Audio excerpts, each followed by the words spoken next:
Good morning, everyone. Welcome to another episode of Voices of HealthPointe. It's Saturday morning. How's everybody doing this morning? Woohoo! Awesome. Doing great. Good to see you. Good morning. All right. Hey, guys, we are into December, and we've got a few docket items here. In fact, one of the docket items is going to be Kathy talking about managing successful holiday gatherings. And I think she's got a story for us. So that's always relevant as we're moving through this holiday season. I'm going to do a segment, a shout out to David Dassow on this one. It's the science of sugar and cholesterol. And then we've got Carol that is navigating a lot of things here this morning, but if she doesn't get pulled away, she's going to grace us with a segment on polypharmacy and the possible dangers of taking, multiple medications and so forth. So with that, I'm actually going to jump right into my segment and kind of raise my hand and get that out of the way. And so let's jump right into kind of the science corner. So it's called, the title of this is A Science of Sugar and Cholesterol. And by the way, I said it was a shout out to David Dassow. I want to also mention that Carol, you and Hank do a wonderful educational program often on Tuesday evenings. In fact, it's called Tuesday Night Training. And this originally came from David due to a guest that you had on, the very noteworthy Dr. Stu Men. And he did a very, very amazing, just multifaceted training on HealthPointe and so forth. And there was a couple of things that David had picked up on there. And so I'm going to unpack that a little bit. But I just wanted to give a shout out to that Tuesday night training and some of the remarkable guests that you and Hank are able to pull in. Dr. Stu Men. Yes, Dr. Stu Men. This guy's, he's the OG of HealthPointe, I would say, one of the OGs. And, this is an amazing physician in many regards. He's one of the leading sleep researchers, as I understand it. He was, we could spend a whole show going through his credentials, but what's I think particularly noteworthy is he's extremely effective and knowledgeable with HealthPointe, with helping folks with HealthPointe, and brings that all important physician perspective and education. So I'm going to unpack a little bit of that to expand on it. And again, this is the science of sugar and cholesterol. So for decades, the prevailing narrative blamed dietary fat for heart disease, but growing evidence suggests sugar is the real culprit, particularly when it comes to high-risk cholesterol levels. This shift in understanding highlights the complex relationship between sugar, cholesterol, and cardiovascular health. Let's explore the science behind these claims. The cholesterol myth and the role of sugar. Dr. Stephen Sinatra and Johnny Bowden, authors of the Great Cholesterol Myth, argue that cholesterol is often wrongly accused of being the primary cause of heart disease. They explain that while cholesterol is found, quote unquote, at the scene of the crime, it's not the perpetrator. Instead, sugar plays the central role. Excessive sugar consumption raises insulin levels, promotes insulin resistance, and triggers a cascade of metabolic dysfunctions. These lead to inflammation and damage to the vascular walls, precipitating the formation of plaques. Dr. Robert Lustig, a prominent figure in metabolic health. I mean, how many times have I mentioned that name? He's talk about an OG. A prominent figure in metabolic health expands on this by explaining how sugar directly impacts cholesterol. The liver, when inundated with excess sugar, converts it into fat through a process called de novo lipogenesis, which in Latin literally means new fat creation. This fat is then packaged into very low density lipoprotein, which is VLDL. So you look for that term, VLDL. Not just LDL, VLDL. VLDL particles, which circulate in the bloodstream. Over time, these VLDL particles offload their fat and transform into small, dense, low-density lipoprotein. The harmful form of, which is a harmful form of cholesterol linked to heart cardiovascular risk. Types of LDL, large and buoyant versus small and dense. And we've talked about this distinction before in previous episodes. So large and buoyant LDL, this form is relatively harmless and less likely to adhere to blood vessel walls. It acts as a benign carrier of cholesterol throughout the body. Small and dense LDL, these particles are more dangerous. They are compact enough to penetrate the endothelial lining of blood vessels, where they can accumulate and contribute to plaque formation. The transformation of LDL from its large and buoyant form to its small and dense counterpart often stems from sugar damage. This process, called glycation, occurs when sugar molecules attach to the proteins on the LDL particle surface, altering its function. Glycated LDL cannot be recycled by the liver, leading to its accumulation in the bloodstream. These damaged particles are engulfed by macrophages, immune cells likened to Pac-Man. Think of Pac-Man on that, which contribute to arterial blockages and increased cardiovascular risk. Sugar versus dietary fat, a misunderstood villain. The traditional advice to lower cholesterol by reducing dietary fat has been challenged by experts like Dr. Lustig and Dr. Paul Mason. They argue that while saturated fat may increase cholesterol levels, it doesn't inherently make cholesterol harmful. Sugar, on the other hand, is what makes cholesterol go bad. By promoting glycation and the production of small, dense LDL, sugar sets the stage for heart disease.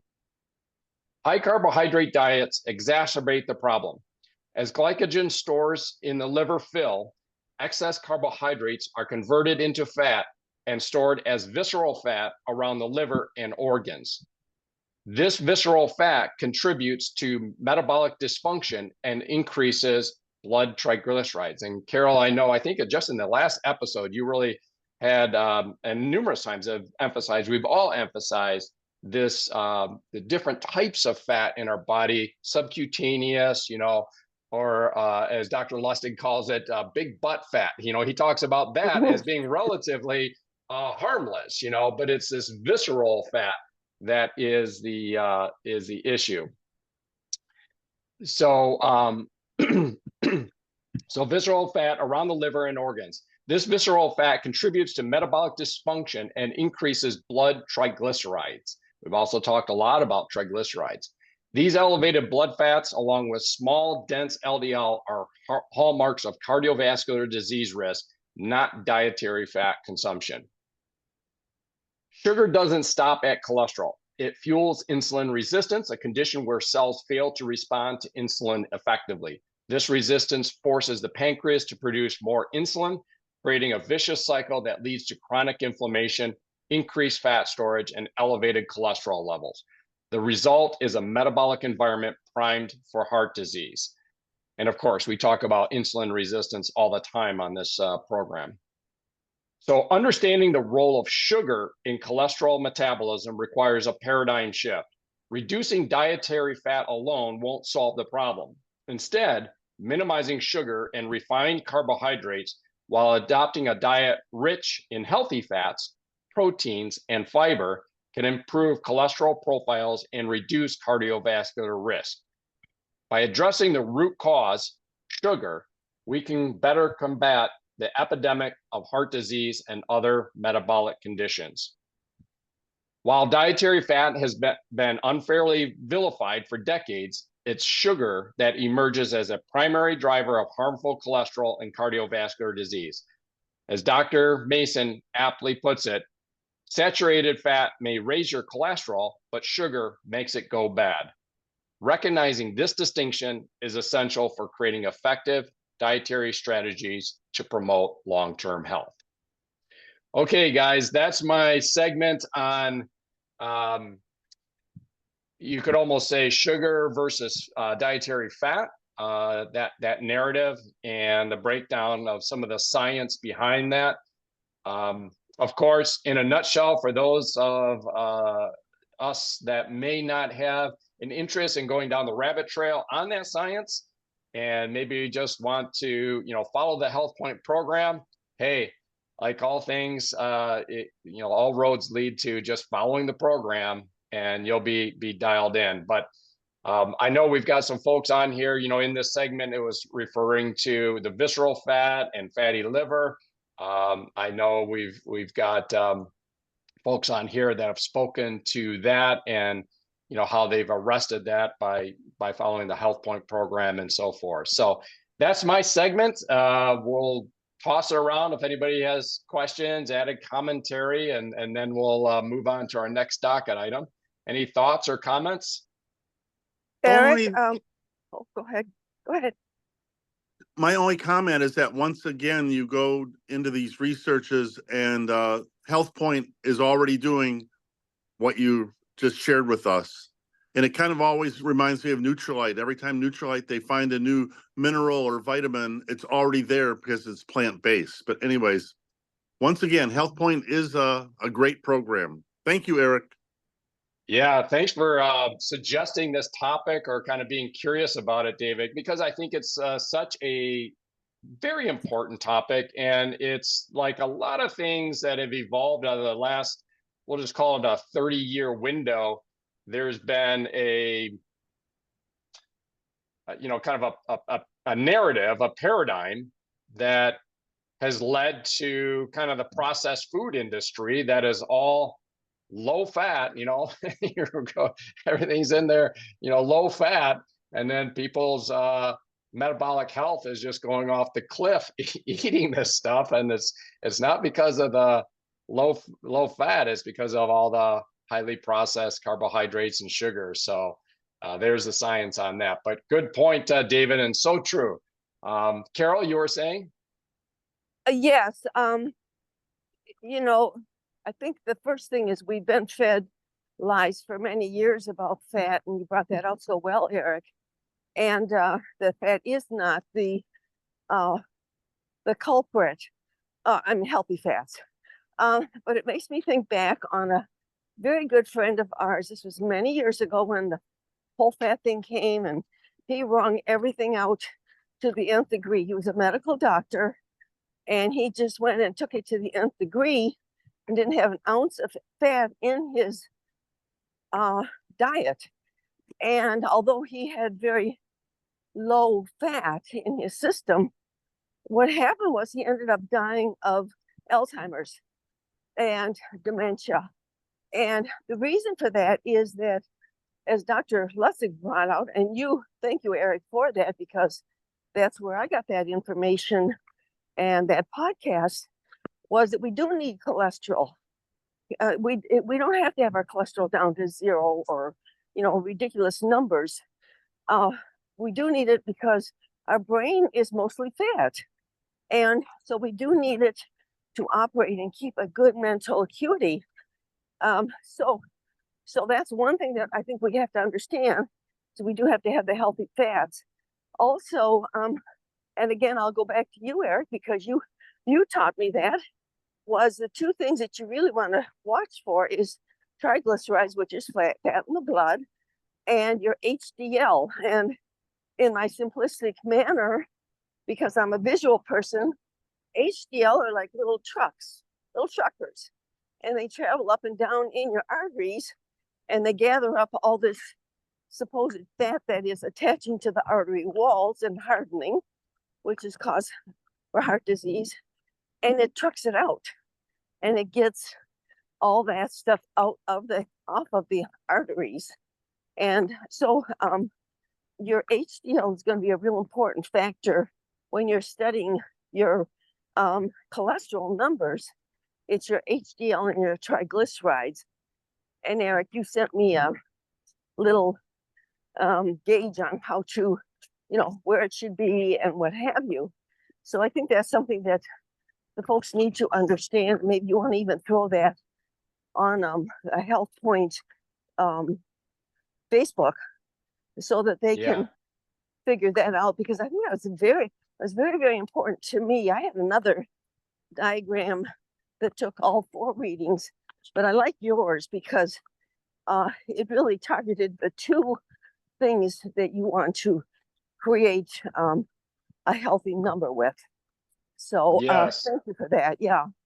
So Yeah, and I love your visuals. I heard you use that before with the little trucks and the truckers, and I love that visual. All of us, we learn so well when we have a picture in our mind versus just words. I love it how you so often are able to convert things to a visual and help us remember that.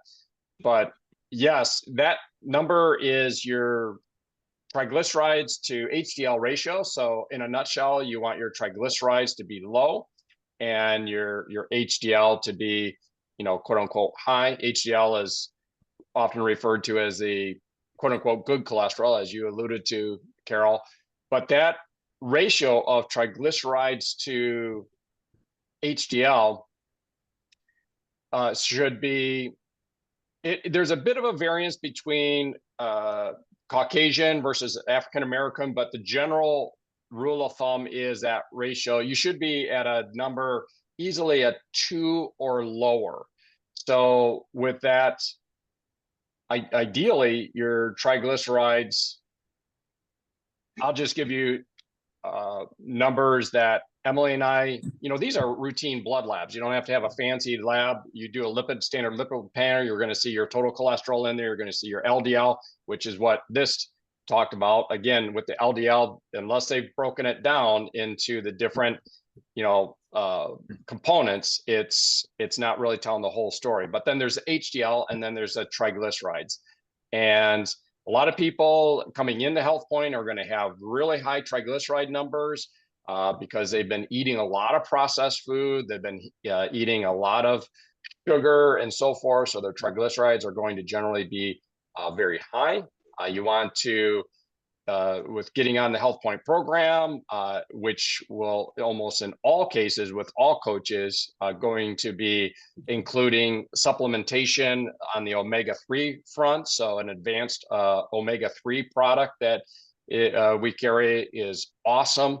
And so you start, getting a better balance of that omega-6, omega-3, and then changing how you're eating. And that's going to bring your triglyceride numbers generally down. With Emily and I, we're pretty much in the same range, both of us, and our triglycerides are down in the 50s, and our HDLs are up in the 80s. So when you do that ratio, you divide, your 50s is your numerator, 80 is your denominator. So you're, obviously we're well below 2, we're below 1 on that. And so that is a kind of an equation that can be a proxy to insulin resistance and so forth. You can get insulin resistance tests, of course, insulin tests, but if you have those healthy low level triglycerides and healthier, higher HDLs, that's a good proxy for that. So, and pretty much readily available on any blood exam, any lipid panel, you're going to have that handy. So, Eric? yes, Hello. Hank. Hello. How you doing? Hi. Listening to you guys, and you mentioned the visceral fat several times, which is the most dangerous, right? This is why I included this Ignite powder into the program, because it attacks the visceral fat. It's made from that Moro blood orange, which comes from Sicily, around Mount Etna. And it's a phenomenal product. Carol and I take it every morning, first thing, and go after any visceral fat that could be building in our system. And it's awesome. I love it. It tastes great. Love the taste of it, but it does wonders. So again, the Ignite powder is a great product to be on first thing in the morning. All right. So I shared that with you.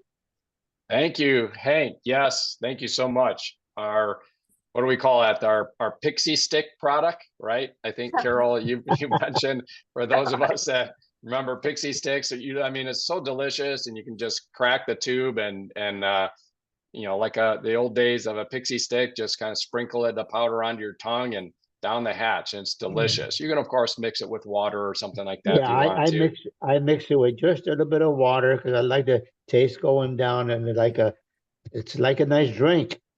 Yeah, yeah, absolutely. Well, thank you, Hank. Yeah, these products, I mean, that's what is at the core of our program is, being able to have these products that kind of fill in the gaps and amplify certain outcomes that we want. And so we're just so appreciative of the quality, the efficacy of the products, and certainly this one as well. Well, hey, it is that holiday season, and I think Kathy was out partying. No, I'm kidding. Tell us a story, Kathy. Tell us about this crazy holiday party, which I think wasn't crazy, but still. It could have been. It could have been. It could have been at risky for sure. But tell us your story. I can't wait to hear. Okay, so it was last Friday night, and I will backtrack though. Back in October, our church has an Oktoberfest festival, and they always do basket raffles. And our parish priest is quite the chef. He loves to cook. They've been doing this festival for 5 years, and I guess 3 years ago, the basket people came to him and said, "Hey, Father, would you donate doing a dinner for, the winning family?" And because they actually have china that one of the founding parish priests had somehow received at the rectory or whatever. So it's a full service. And he said, "Yeah, I'll do it. I love to cook. No problem." So everybody was talking about the coveted Father Bob dinner. So we dropped a bunch of tickets into it. And my mom actually won. And it was dinner for 6 people. So our immediate family, my mom and Dave and Michael and I, and then my mom invited 2 of our very, very dear friends to come along. And so it was a 6-course meal. Wow. I did know that going in. Okay. And he's 95% Polish and 5% Italian. So he was like, "Okay, are there any dietary restrictions? And does anybody have any allergies, And we're like, "No, luckily nobody had any allergies or anything." So he's like, "Okay, so I can make whatever I want." And we're like, he's like, "Okay." So he was really excited. And we've been, because I think we booked it probably like the beginning of November for last Friday, because there was just no time that anybody had available in our schedules. So every time we'd see him at MASH, he's like, "I'm working on the menu," and he was really excited. And, and we know him a little bit because he was at our previous church, and I found out he was there. And that's kind of one of the reasons we ended up going there.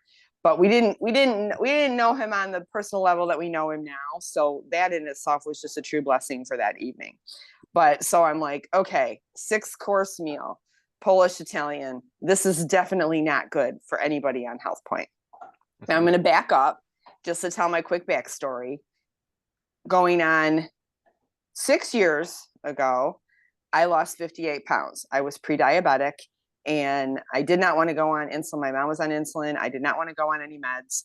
And luckily, I was involved in our business, which I had found out about the HealthPointe program. And David Dassau's wife was kind enough to coach me, along with a little bit of backup from our very own Carol Zampa. And I did the program. And I lost 58 pounds. And I've kept it off the entire time, even through COVID. And so I've been on maintenance for quite some time. So I'm not in an active 6-week program at all right now. Okay. I'm just kind of coasting around with life, but knowing that this was coming, you have to prepare. And I'm going to reference my favorite book, Atomic Habits, which I really truly think should be considered the Bible of this HealthPointe program. And really a Bible just for a successful life all around. But one of the key elements in there to making a habit successful is preparation. So our whole HealthPointe program, if you think about it, is fully habit-based. So preparing for successful habits. Of course, in our 6-week cycle and in a healthy lifestyle, we know that we should drink half of our weight in ounces of water every day. We know that we should get up to 10,000, between 10 to 15,000 steps a day. Okay. As you know, I am the step queen. Today will be 2 years, 263 days consecutively of doing that 10,000 steps. Yes, I did get my steps in that night. Okay. Because I'm like, oh my God, we're going to dinner at 6:30. We're going to have a 6-course meal. I got to get these steps in today. So I was very cognizant about getting up and going to the printer throughout the day at work. And I believe I walked really fast on my lunch hour. And I did have a protein lunch. I had a yogurt cup. And I was like, I'm just going to have a yogurt cup. I'm going to kind of make it a little bit lighter. For breakfast, I had my normal protein pod and an excess. That's always my breakfast. So I had that. So I kind of kept the carbs very low and had some low carb protein snacks, nibbled on a couple cheese sticks throughout the day at work. So and kind of that bookending process. Of right. that, The bookending yeah. process, you're going to eat a lot of carbs later. So don't eat too many right now, so it was kind of like a mini protein day, but not exactly. So, and then I think I hammered out close to 4,000 steps on lunch hour because it didn't take me long to eat a yogurt cup. So then I was out in the lobby walking. So by the time I left work, I was right around 8,900 steps. And throughout the day, I really forced myself to get up and refill my water bottle. I have a 32-ounce water bottle. I did drink 64 ounces between I was at work from 8 and 4. I did drink 64 ounces of water. So I knew I wanted to keep my water going. I wanted to keep my steps going. I kept my proteins. I kept the fuel burning, but was staying away from the carbs. So by the time we got to the dinner, I probably had close to 9,000 steps because by the time we got home, I had 10,000. So I didn't have to do any. So I did walk around a little bit once I got ready. We were waiting to leave for dinner. I did walk around a little bit. So that's probably where I got the rest of those steps in. So definitely I had burned up. I had gotten the steps in. I did the water. I even drank more water, probably drank another 10 or 12 ounces at home before we left.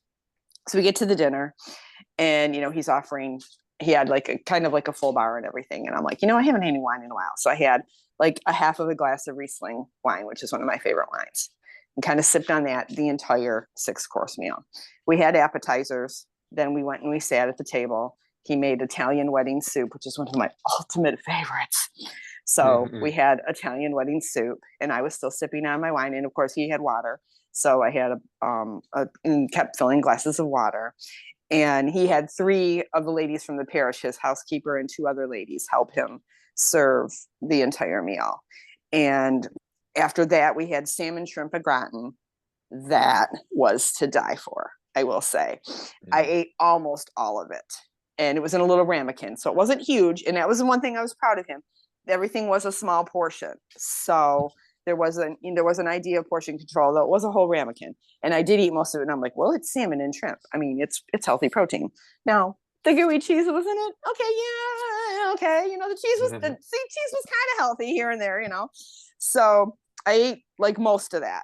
And I'm like, but I got to hold off because I don't even know. And he printed off menus, which were gorgeous. So we knew what was coming ahead.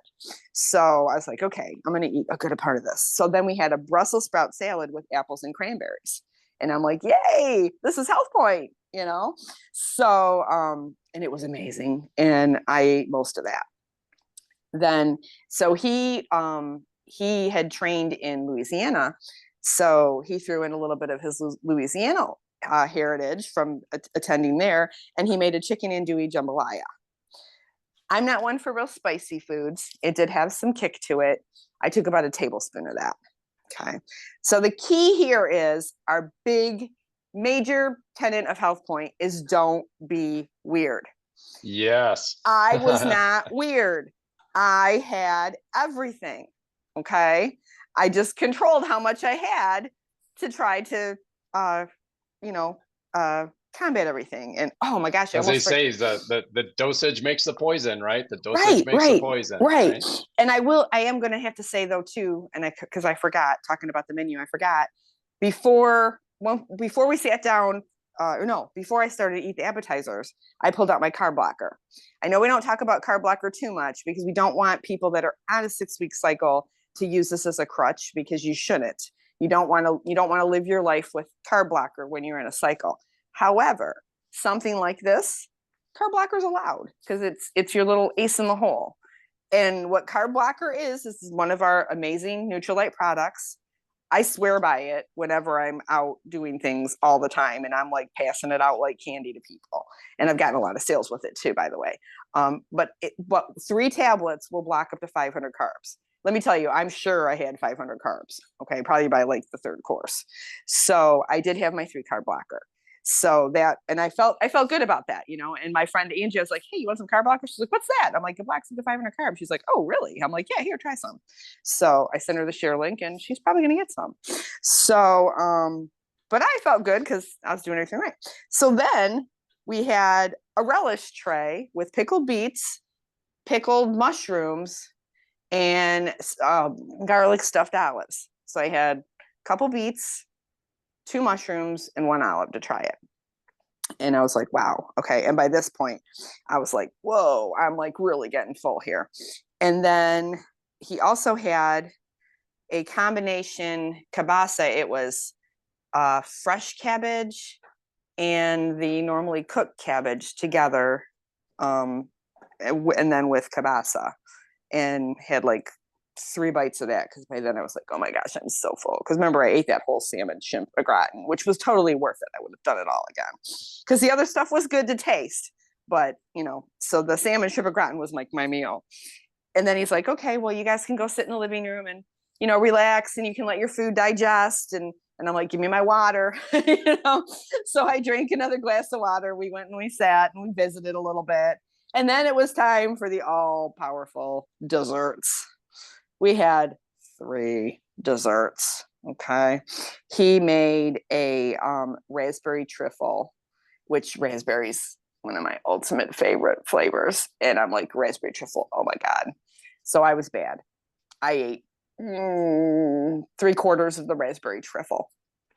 But I kept drinking my water.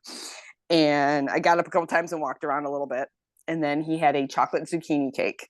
And I'm like, just give me like a teeny tiny bite, because I'm a big chocolate person. So I'm like, give me just a teeny tiny, I just want to taste it. So I tasted that. And then he had these magic bars. And I'm like, can I have a magic bar to go? Because I'm like, I'm way too full. So, and that was the other thing. Everything that he made, he had to-go containers for us. I get to bring home Italian wedding soup. And I had it for lunch a couple days, which is wonderful. And I didn't take any of the other stuff. Like the salmon shrimp au gratin, those were just ramekins for each 6 of us. So there was none of that left. So it was a good thing I ate it all, because I couldn't take it home anyway. But I was able to take home the Italian wedding soup, and he was able to package up the magic bars. So I did have a magic bar sometime on Saturday, I think it was. But all that being said, so I was not weird. I tried everything. And I mean, they were my close friends and family, so they knew I was on the program. So, and it was funny too, because Michael's like, Mom, is that HealthPointe? And I'm like, nope, but that's okay. I'm like, but this kind of is. And then when the Brussels sprout salad came out, he's like, that's kind of HealthPointe, right? I'm like, yeah. And he's like, this is really good. I'm like, yeah, see, I'm like, healthy can be good, And when I went to bed, I will say though, I mean, I was full. And I could definitely feel a difference in my system compared to, any other normal day. I was like, oh yeah, your body's telling you, yeah, you had fun, but yeah, you're feeling it. I mean, I definitely was not sick or anything, but I just felt different, and after you've been on HealthPointe for a while, how you feel different if you kind of go off the rails a day, So Saturday morning I got up and I was like, oh boy, the wee way thing, right? Well, unfortunately, I didn't really eliminate like I would have had hoped. And I'm thinking, oh God, here we go. Probably 2 to 3 pounds, And as Eileen likes to do, and me too, I only gained 0.4 pounds. So Nice. not even a half a pound. And I and this was one of, I have to say, this whole evening, the whole visiting, the whole experience of just, spacing out, sitting there eating appetizers and talking for a little while, and then sitting at this big, beautiful 6-course meal and one thing after another, and just slowly, and everything was nicely paced. And, it was like one of the best experiences of my life, and it was funny too, because I said, I put some tickets in the basket, too. And Michael goes, Mom, this needs to be a family project at Oktoberfest next year. We all need to buy tickets and put them in the basket because we need this again. I mean, That's it was fun. it That's was very so cool. fun. And we got to know Father so much better. And but the bottom line is I wasn't weird, but I thoroughly enjoyed myself. I probably shouldn't have had the wine, but I don't drink wine that often. So I felt like this is a real No, special it sounds occasion. like a really, really I think great I time. deserve this, Yeah, absolutely. But I did all those steps. I drank all my water. I took the carb blocker for protection. And I was still mindful, I didn't eat like. I've got some real key takeaways from this. Let me toss it out to the group. Thanks so much, Kathy. Guys, thoughts on this as we think about, folks, again, this time of the year, it's, I mean, that was an amazing special occasion and very, extravagant and so forth, but we're all in that mode right now. And that's why this is such a valuable segment to camp out on a bit. Thoughts, guys? I now feel prepared to go to a Brazilian all-you-can-eat dinner. For sure. No, you can. I did that before a couple of years ago. If you remember, David Dasso, we went for Dave's birthday a couple of years ago, and I passed the carb blocker out there too. Do you have one of those coming up, David? I've never been to a Brazilian all-you-can-eat steak restaurant, and I don't have one coming up at this time either. No, I didn't know there was one in our area. So. Oh, there's one downtown. Oh, great. Now, David, that wasn't the intent of Kathy's segment to encourage everyone to go out and just strap on a feed bag, David. You kind of missed the key point. Well, if I remember your story after the Brazilian restaurant of all you could eat, and then later that night you went to another all you could eat restaurant. If I remember your story. True. Yeah. Guilty as charged. Hey, I blame Emily's family. That's the way they roll. But you did okay with that too. The Brazilian is probably one of the least dangerous because it's a very, very heavy protein. They, as long as you keep your little thing on the table with green, they just keep coming in, and chicken and all different kinds of meat. So it's very high in protein. And then in the center, they have all the all the salads and what have you. The dessert is extra, and they charge hefty for the dessert.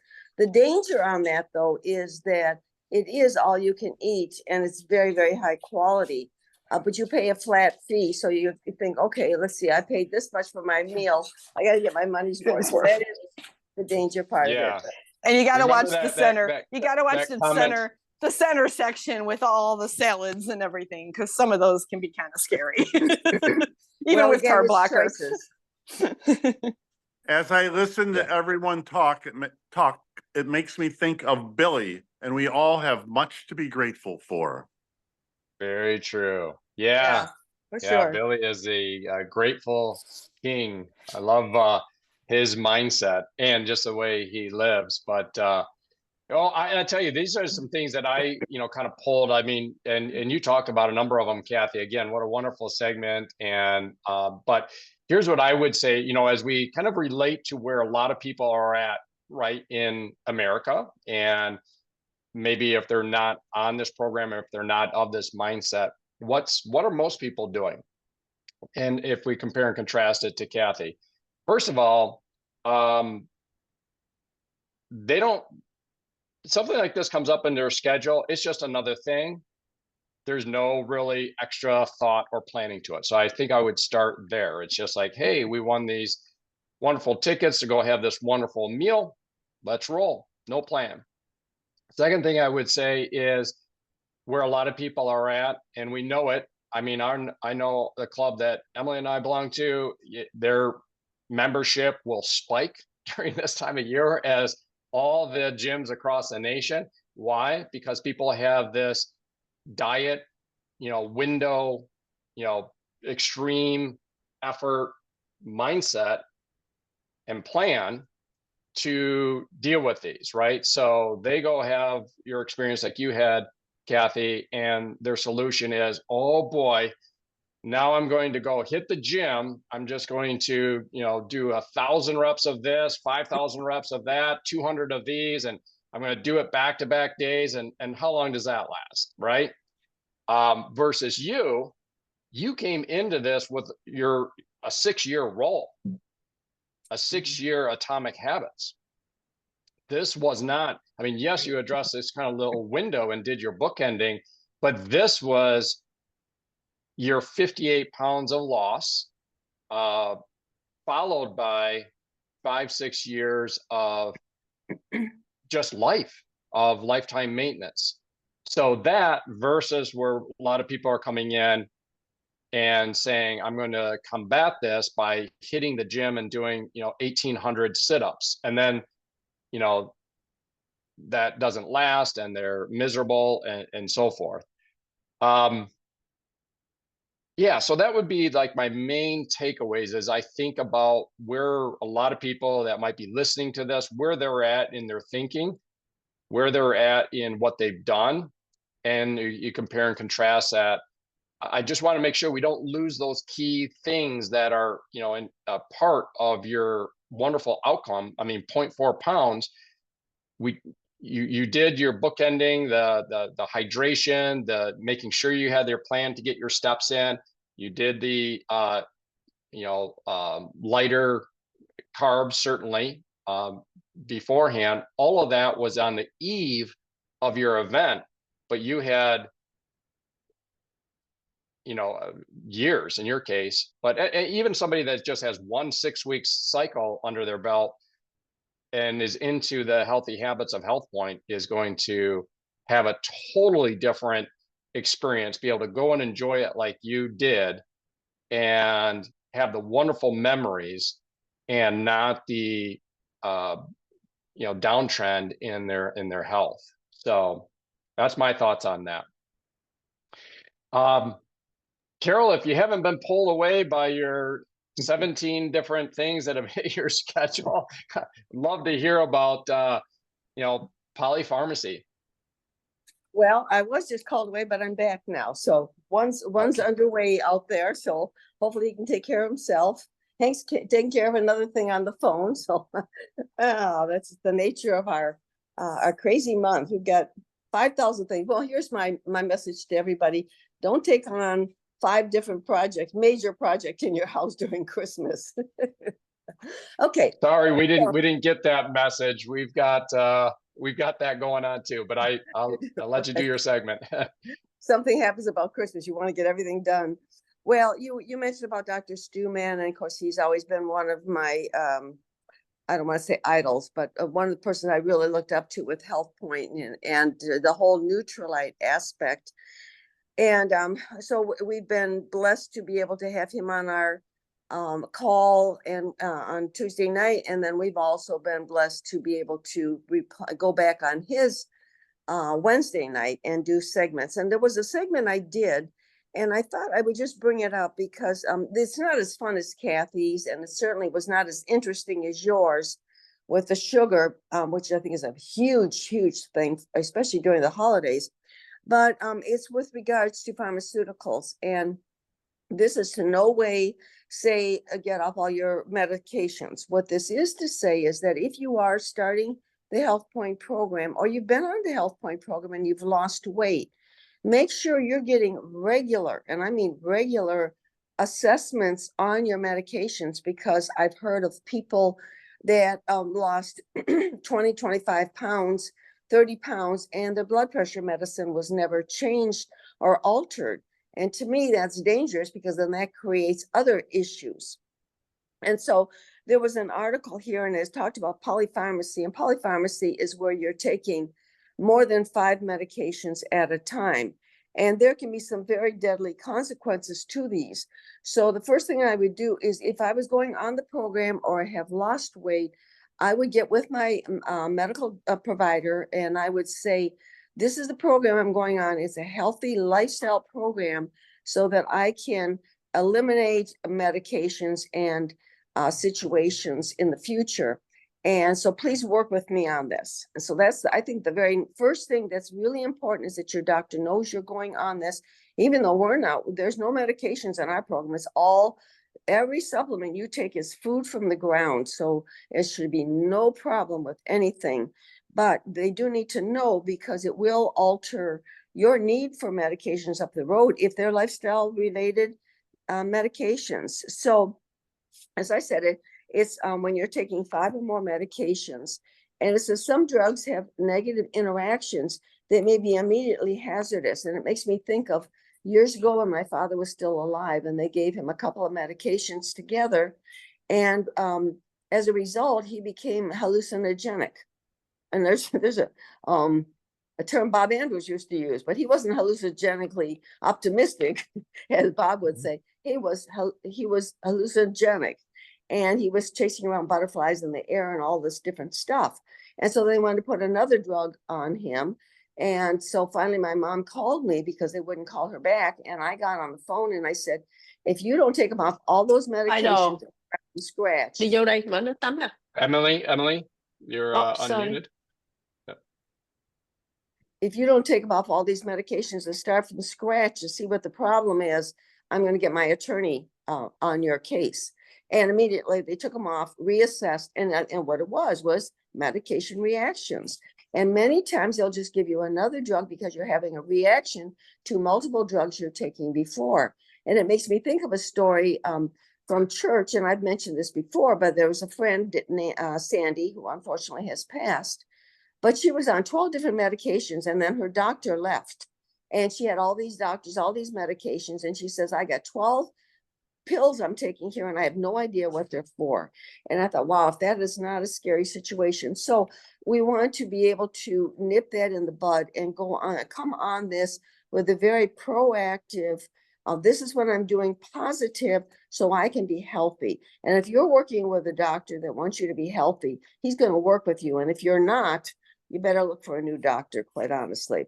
But anyway, it says a study published by Archives of Gerontology and Geriatrics associated a significant increase in mortality with polypharmacy among older adults. And unfortunately, the older they get, the more they become dependent on their doctor. They cease to think for themselves, and then they're at the mercy of their doctor, and sometimes multiple doctors, because we have all these specialists now. We don't just have one doctor that we're working with.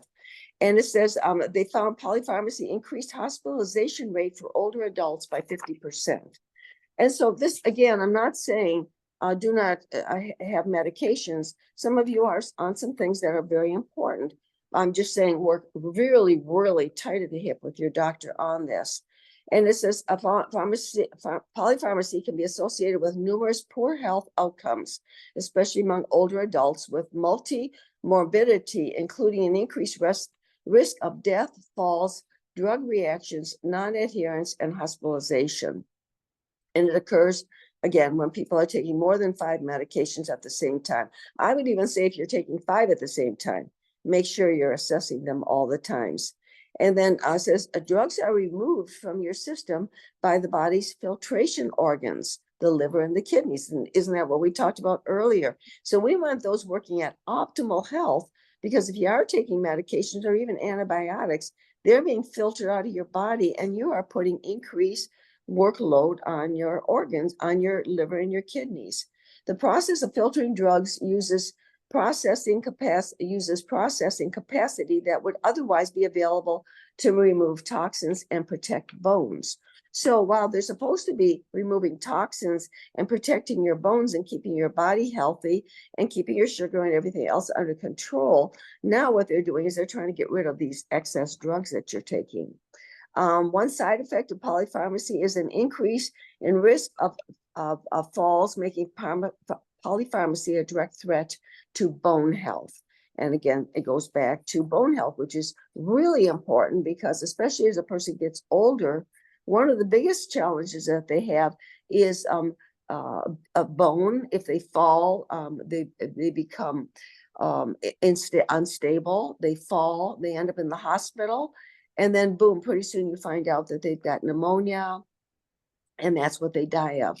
Now, I'm not trying to be morbid on this. I'm just saying that because that's why HealthPoint's so important, because it puts all of that healthy habits, as Kathy talked about, that atomic habits, it puts that at the forefront. So we don't have to deal with these things later on, or at least a lot of them we don't have to deal with. This is a preventative.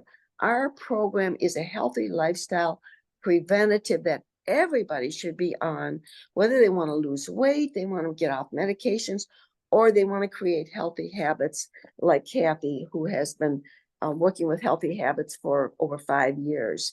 And so it says a doctor can conduct a medication review and determine which drugs can be safely de-prescribed. So you want to go in a de-prescription program. And that's, again, working with your doctor and saying, look, my main thing here is I want to have you de-prescribe the drugs that I'm on as I work with my HealthPointe program to get healthier. Will you do that with me? And just, when they think they know you're doing that, they're going to respect you for that, because you know how many patients go in with no plan of action. All they want to do is get a pill, put a Band-Aid on it, and go back to their old habits. So when they come up with somebody that really wants to work with them, they get excited. Like Eileen Bradley, when she went in after a year and lost all that weight, the doctor threw her arms around her and hugged her because she got off all of her drugs, but a small portion of statin, which I believe now she is off of that also. So sometimes it says patients and doctors may desire de-prescribing, but it's not always easy to achieve. A study in the journal Aging examines barriers in de-prescribing and factors that help facilitate the process. The barriers are these: a lack of knowledge and training among healthcare providers. So sometimes the provider doesn't know and needs to have you working with them so that they can learn too from that aspect. They're very good in medications. They're not so good in nutrition. They haven't had the schooling in nutrition. A lack of time with patients. How many of us complain that we get in and finally when you get to see the doctor, boom, you got 5 minutes maximum and they're gone. A breakdown in communication between patients and providers. The patient doesn't tell them what's going on, so the provider doesn't know. A fear of perception of de-prescription as abandonment of care. The doctor reads that as, you don't think I'm doing the right job. And that's not the case at all. And then resistance from the patients. They don't want to make changes. So those are some of the things. And then certain factors, de-prescribing is recognizing opportunities to instigate de-prescription. So you see, oh, my blood pressure medicine is coming down. Can we cut my blood pressure is coming down. Can we cut my blood pressure medication?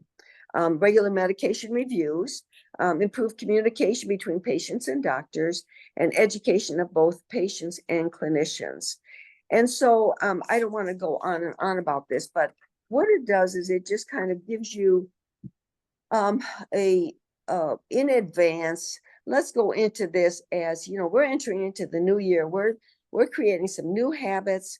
We're taking some new lifestyle changes. Let's work with our doctor on this and make this a real positive journey, just like you do when you go into a exercise program. Let's do this kind of program with our medical doctor. And I think your doctor will be very happy with you because they want positive results. So that's my little. That is, I don't know. Well, I tell you, Carol, that is one of the most relevant and powerful segments I would say that we've had on this program this year. That segment is, I've got a number of things I'd chat about, but I'll open it up to anyone else that has any thoughts. Of course, anyone that does. Let me start with, I've never heard that term, deprescribe, deprescription. And I'll just go on record as saying that should be a trend term for 2025. Deprescription. And I don't know, it just has kind of like a nice ring to it, and for people to be aware of that term, deprescription. Here I am in this space, and I've never heard that term. And I don't want to overemphasize a term, because obviously it's what's behind the term, but being able to have a conversation with your care provider about deprescription. We all know prescription, prescribe, prescribe, prescribe. Where's the deprescription? And so I love that. So that's the first thing. Talking about the load on our filtration system, on the kidneys and the liver. Yeah, that is, I think, somewhere in the fine print, and maybe if it's a TV commercial or something like that, there's something that says in the disclaimer that's read at about 1,000 words per minute that it might cause kidney damage or liver damage or so forth. But I love the note and the emphasis that any drug that you're taking, anything that you're being prescribed, and yes, there are needs for that sometimes, okay? Not doubting that. You've mentioned that a number of times, and that's very, very important. But at the same time, we have to acknowledge that this is another load on that filtration system. This is maybe a significant load on the kidneys and the liver. And, these are not infinite filters. They've got a job to do, maybe arguably already an increased job just due to the environment, even outside of prescription drugs, just the environment that we are living in this day and age. And there's a lot of filtration, a lot of effort that these very important organs need to be doing. And now if we load up even more with certainly a polypharmacist, 5 or more, that needs to be really taken into consideration. And then the last note that I really kind of resonated with me is where this cocktail, this mixture, this interaction of the different drugs can have, in the case of your father, I think you mentioned, these hallucinogenic type of effects. I remember years ago, my mom kind of getting involved like you did with her mother-in-law. So this would be my grandma on my dad's side. And where I don't remember the details, this was many years ago, but it was just something where I remember her getting in there and she had a bit of knowledge in that space. And she was just like, wow, this shouldn't be taken with this, wow, these two things are here. And it was a long list, and boy, it was showing in grandma. It was showing in her behavior. And then, for that to then have all kinds of possible negative outcomes, but then you highlighted about, the faults, right? And how, Peter Attia just talks and talks and talks on this. That's why he's so big on, lean muscle strength and having adequate protein and combating, sarcopenia, because he says, the evidence is very clear. One of the biggest risks as people age in particular is, death due to falling. Okay. But as you say, it's not like they fall and that's it. It's they fall, they snap this, they break that, it's a hip, it's a this, it's a that. And then it's the cascade of, quote unquote, treatments, hospitalizations, and so forth. And Peter Attia does a wonderful job of, for those that can suffer through his thick book. I know, I'm Carol, working on it. I know it's a it'll tie your brain in a knot for sure. But boy, he really hits on that big time. So yeah, those things, you know, the liver and kidney filters, the falls and the effects on bone health. And then I just love the kind of the trendy name of trendy term of de-prescription, de-prescribe. So that's my thoughts on that. I thought it was a wonderful, very, very powerful segment, Carol. Thank you very much. Well, you know, here we are at the end of the year, and I don't know what you're doing, but we're cleaning house. We're getting rid of stuff. We're getting new stuff in. We're giving out old stuff.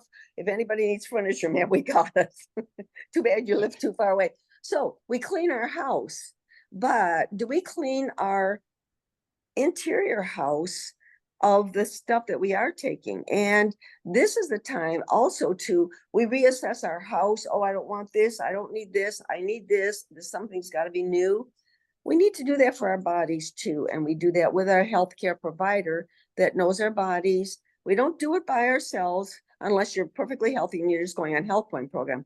But if you're talking about medications, just have a sit down session with your doctor and say, hey, these are the things I really want to work with you, and let's clean house and get into the new year so that a year from now, we're talking about a lot less medications in people's bodies. Wow. I can't think of a better way to end our Voices of HealthPointe this morning than on that segment. It's also around the hour mark here, but thank you so much to everyone that contributed. Kathy, Hank, David, and certainly Carol. I'm trying to think, did I miss anybody? I'm not sure if I did. Eric. But yes, myself. Okay. Scratching my own itch here. I'm just happy to be able to have fun with friends here and just go on, you know, like I said, scratch my own itch on these topics, wonderful topics. But boy, I think that just really teed it up. We've got some time left before we do time to do episodes, that is, before we tick into 2025. But we are absolutely in the heart of the season and kind of really starting. I think a lot of people are thinking in that 2025 mindset, and boy, I can't think of a better mindset than to be able to, you know, kind of incubate on this maybe a trending term of de-prescription. You know, let's work to de-prescribe as we move through 2025. I like that a lot. Yeah. It does have a little ring to it, doesn't it? Well, we've done it again. This has been a phenomenal hour together here. Again, thanks so much to everyone. And we will plan on next week, same time, same place. Bye-bye. Bye, Eric. Bye, everybody. Have a great week. Hi, everybody. Have a great